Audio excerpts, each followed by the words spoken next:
हाजिर हुआ हूँ प्लेयर्स की जो रिन्यूअल कैटेगरी रिन्यूअल की लिस्ट आई थी पीसीबी की तरफ से पीएसएल के लिए, वो लेके पहली वीडियो मैंने डाल दी है जिसमें मैंने कवर किया था लाहौर कलंदर्स को, कराची किंग्स को और पेशावर ज़ल्मी को।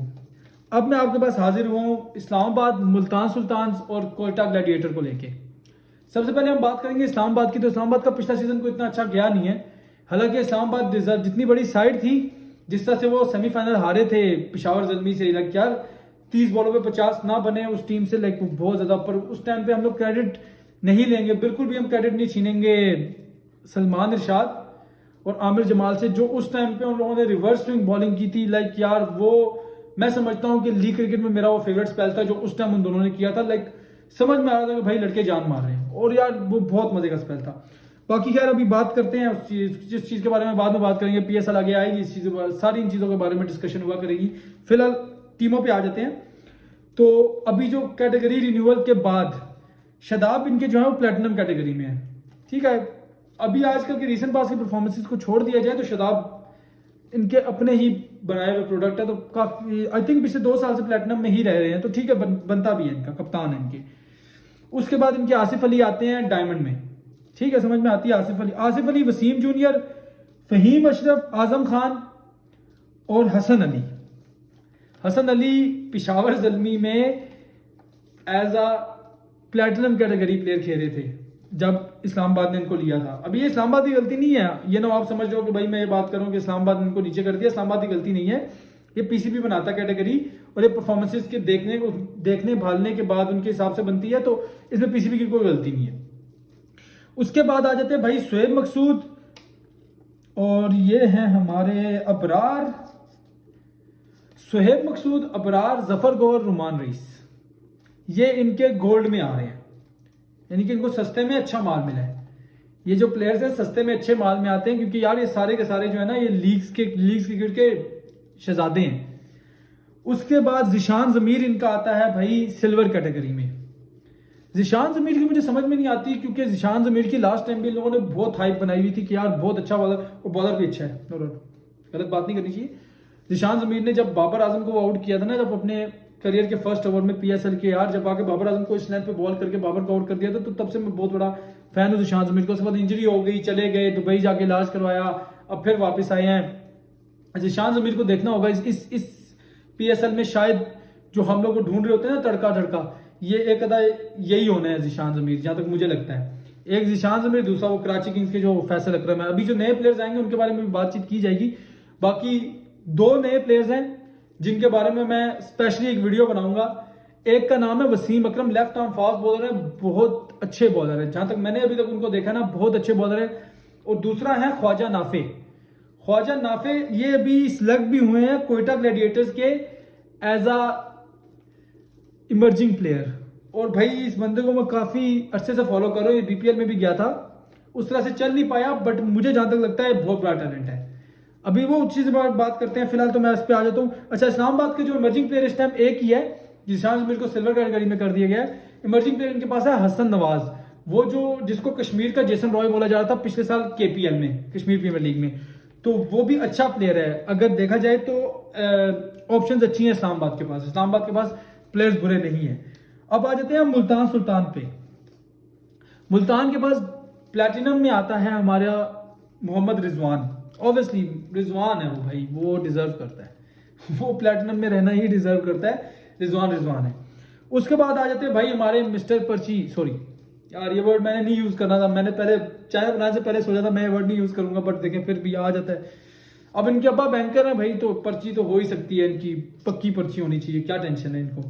अच्छा, शान भाई हमारे, फिर आते हैं खुशदिल शाह और उसामा मीर, ये इनके डायमंड कैटेगरी में आते हैं और डिजर्व करते हैं खुशदिल शाह और उसामा मीर। शान मसूद का मुझे नहीं पता उसको क्यों अभी तक डायमंड में रखा हुआ है। लास्ट ईयर इनकी परफॉर्मेंसेज आपके सामने है। हालांकि वो जो लड़का था उस्मान खान, 36 बॉलों पर सेंचुरी मारी थी उसने भाई, शायद अफरीदी की यादें ताज़ा कर दी थी। हालांकि नो डाउट उसकी टेक्निक कुछ भी नहीं है, बिल्कुल उसने इधर उधर की शॉटें खेली थी, पर उसने शॉटें खेली थी, सेंचुरी बनाई थी भाई। 100 बातों के एक बाद उसने सेंचुरी मारी थी, ठीक है। उसके बाद उसामा मीर आते हैं, उसामा मीर डिजर्व करते थे, ठीक है। खुशदिल शाह भी डायमंड कैटेगरी में डिजर्व करते थे, क्योंकि उन्होंने मुल्तान को मैचेस जितवाए हैं। आजकल बेशक उनकी बैड फॉर्म है, पर वो बड़े प्लेयर है, हम लोगों को पता है।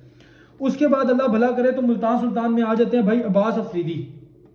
इस लड़के के साथ बड़ी ज्यादती हुई है यार, लाइक इसको कहीं रिकॉग्नाइज किया ही नहीं गया। लास्ट टाइम का टॉप विकेट टेकर था ये, पता नहीं क्यों। अब एहसान उल्लाह को मुझे समझ में नहीं आती कि भाई आपका क्या तुक बनती है, आप उनको अभी तक डायमंड में नहीं लेके गए। लास्ट ईयर उन्होंने अपने सर पे कितने मैचेस जितवाए हैं मुल्तान को, लाइक वहाँ के जो रॉकेट्स मारते थे बैट्समैन को समझ ही नहीं आते थे, और उसको इन्होंने डायमंड के बजाय पहुंचे हुई थी गोल्ड, हाँ उसको गोल्ड कैटेगरी में रखा हुआ है। बड़ी अजीब सी बात है ये। उसके बाद आ जाते हैं भाई शाहनवाज धानी, ठीक है, और शाहनवाज धानी के बाद आ जाते हैं अनवर अली। अब अनवर अली, शाहनवाज धानी, इनके साथ ही एहसान उल्लाह को रखा गया है। आगे आप खुद देख लें कि यार ये जस्टिफाई करती है ये पीसीबी की हरकत कि एहसान उल्लाह जैसा प्लेयर जो कि यार लाइक ऑब्वियसली पिछला साल उसने कैसी परफॉर्मेंस की है और उसको इस कैटेगरी में रखा हुआ है।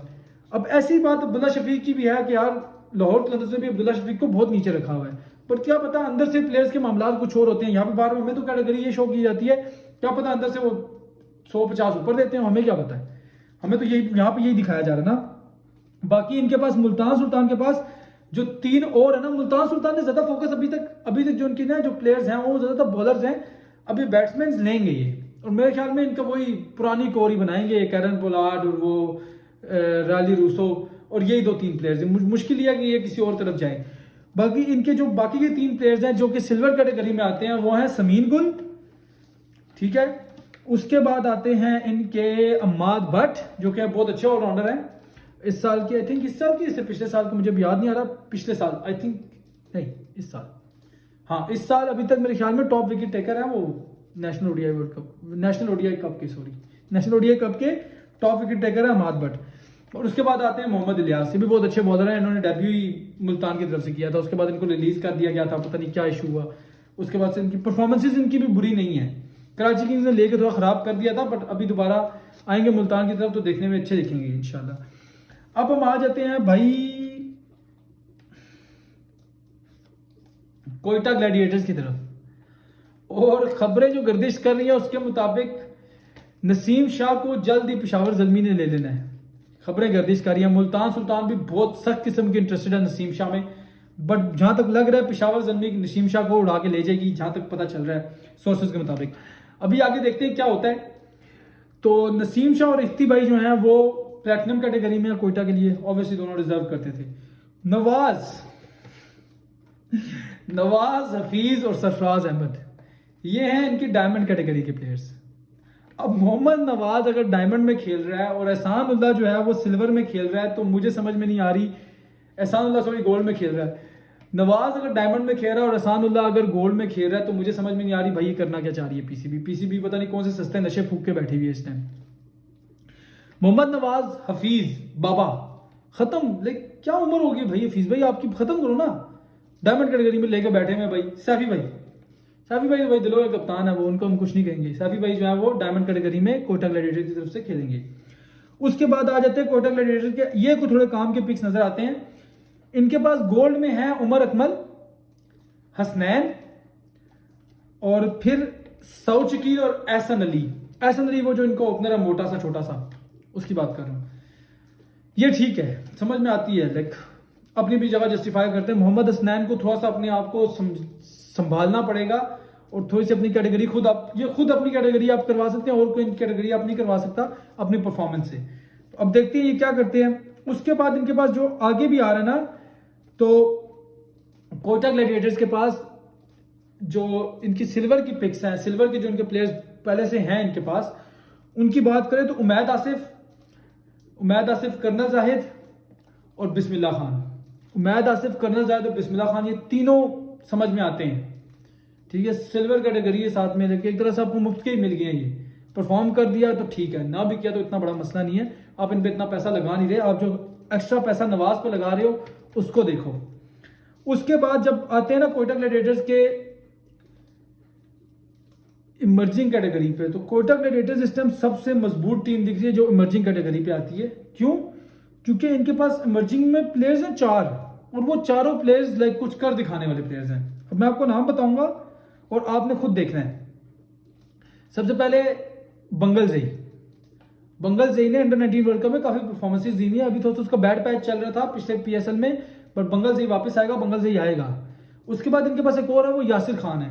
ठीक है, वो यासिर खान को मैं क्लब, ये आई थिंक कौन सा क्लब था, ये बाजवा के क्लब में खेलता था ये। ठीक है, मैं तब से जानता हूँ यासिर खान बहुत तगड़ा प्लेयर है। जिस दिन इसकी फॉर्म आ गई ना, उस दिन आप लोग भी मानेंगे कि भाई ये प्लेयर अच्छा है। उसके बाद आ जाता है भाई एमल खान। ये पाकिस्तान जूनियर लीग में खेलता था और अच्छी पेस पे बॉल करता है। छोटे कद का लड़का है पर पेस अच्छी है, बॉल स्किड भी अच्छा होता है, ये भी देखने वाला टैलेंट है। और उसके बाद आ जाता है भाई ख्वाजा नाफे। मैंने आपको पहले भी बताया ख्वाजा नाफे मेरा इस टाइम पे यंगस्टर्स में फेवरेट प्लेयर है। मैं ऐसा नहीं कह रहा कि यार और यंगस्टर्स सैम अयूब, आरएसी, ये सारी अलग चीजें। ख्वाजा नाफे वो बंदा है जो सिर्फ क्लब क्रिकेट ही खेला हुआ, अभी तक उसको डोमेस्टिक में इतने खास चांसेस नहीं दिए गए। तो इसलिए ख्वाजा नाफे और वसीम अकरम, इन पे मेरी वीडियो आएगी इंशाल्लाह। वसीम अकरम, ये वो वसीम अकरम नहीं, वो हमारे वसीम भाई नहीं, ये वाला वसीम अकरम अलग है, ये अच्छे वाला है, सॉरी। तो इन दोनों में मेरी वीडियो अलग से आएगी। पर ख्वाजा नाफे जो है वो बहुत एक्सेप्शनल टैलेंट है भाई। आप इसकी वीडियोस कुछ निकाल के देखें, अगर आप टिकटॉक पे हैं, अगर आप टिकटॉक को फॉलो करते हैं, अगर आप मुझे फॉलो करते हैं टिकटॉक पे, तो आप मेरी फॉलोइंग में जाके देख सकते हैं। ख्वाजा नाफे के नाम से लड़का है यार, लाइक बहुत तगड़ा खेलता है। और ये मुझे बहुत जल्द दिख रहा है कि पाकिस्तान के ना सर्किट में आने वाला है इंशाल्लाह। मैं आपसे मिलूंगा नेक्स्ट किसी वीडियो में। अभी के लिए मुझे दें इजाजत।